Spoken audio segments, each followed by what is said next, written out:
Hey guys, we've got a question here, 12 Maths B, exercise 21F, question 10. Suppose f dash of x is p sine half x, where p is a constant. We're given a bit of information about the parent function, f of 0 equals 1, f of 2 pi equals 0. We've got to find p and hence f of x. Alright, well, where would I start if I was going to do this? Well, I know that f of x is going to be the integral of f dash of x dx. That much we know. Now how are we going to go about doing that? So f of x is equal to the integral of p sine a half x. I'm going to put the p out the front just to make my life a little bit easier. P times the integral of the sine, and rather than a half x, which always looks messy, I'm just going to write it as x over 2 dx. You can try and figure out what this came from and do a bit of adjusting, or you can do the substitution. Either one's going to work. Let's do the substitution for this one. So I'm going to let u equal x over 2. That means that du dx is going to be a half, which I could rearrange as 2 times du equals dx. Okay, I can do some substituting with that. So over here now I've got this is equal to p times the integral, and this is going to be the sine of u.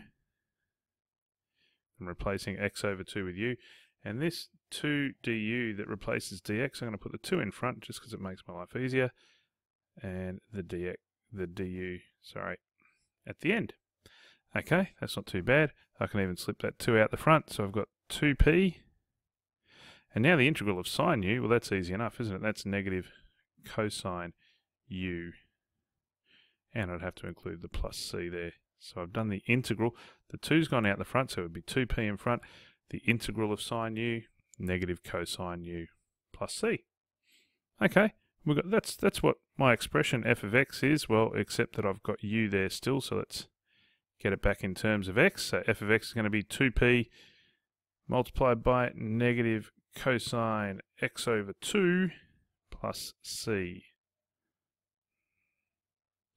Alright, we're going alright so far. What happens next? Well, we need to use those other bits of information they've given us. First of all, f of 0 equals 1. Well, that I can do. So I've got f1 is going to equal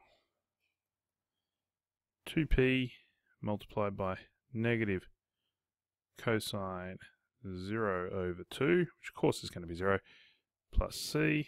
Simplifying that, I've got 1 equals 2p. Inside the brackets, I'm going to have negative 1, because cosine of 0, of course, is 1. You remember from your best friend in maths, unit circle. And we've got plus c there. Okay, well, that's not too bad. What do I get from subbing in the other bit of information? F of 2 pi equals 0. Let's see what that gives me. 0 is equal to 2p negative cosine 2 pi divided by 2 plus c. Okay, well, given that this is 0, if I divide by 2p, I'm still going to have 0 there, so that might help, because now I've got rid of p, I'm going to have an equation in one variable. That's going to make it easier to solve. So I divide by 2p, that disappears. Negative cosine 2 pi over 2 is just pi. Cosine of pi, best friend in maths, negative 1. Okay, negative 1 becomes 1 plus c. I'm pretty sure that's going to give me negative 1 equals c. I'm going to substitute that back in to the equation that we were dealing with just before. And when we substitute that back in, I'm going to have 1 equals negative 4p, and my cursor's hiding on me. Ah, there I am. There we go. 1 equals 2p multiplied by negative 1 minus another 1. So that's negative 2 by 2. 1 equals negative 4p. Therefore, negative 1/4 equals p. I found the value of p, which is what I wanted. Now I have to go back and find f of x. So let's just create a little bit more room here. See if I can fit it all in without having to scroll around everywhere so you can still see the whole screen.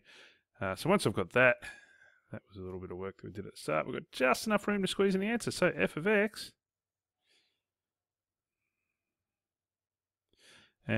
equals 2p. So that's 2 multiplied by -1/4. And 2p was outside of negative cosine x over 2 plus c, which was actually -1, so -1. So I can simplify the front of my head, that's -1/2. Multiplying it by what's inside the brackets, expanding the brackets, -1/2 by -1 just becomes 1/2. Cosine x over 2, -1/2 by -1 becomes +1/2. And there you've got your answer. You could write it as a factorised form if you really wanted to. It's 1/2 cosine x over 2 plus 1. But I'm not sure that that's any easier than what you had there. Alright, that was a little bit tricky, but not beyond any of you. I hope you found that okay and can follow it. You got any questions, let me know. Otherwise, keep working and good luck. See you in the next one, guys. Bye.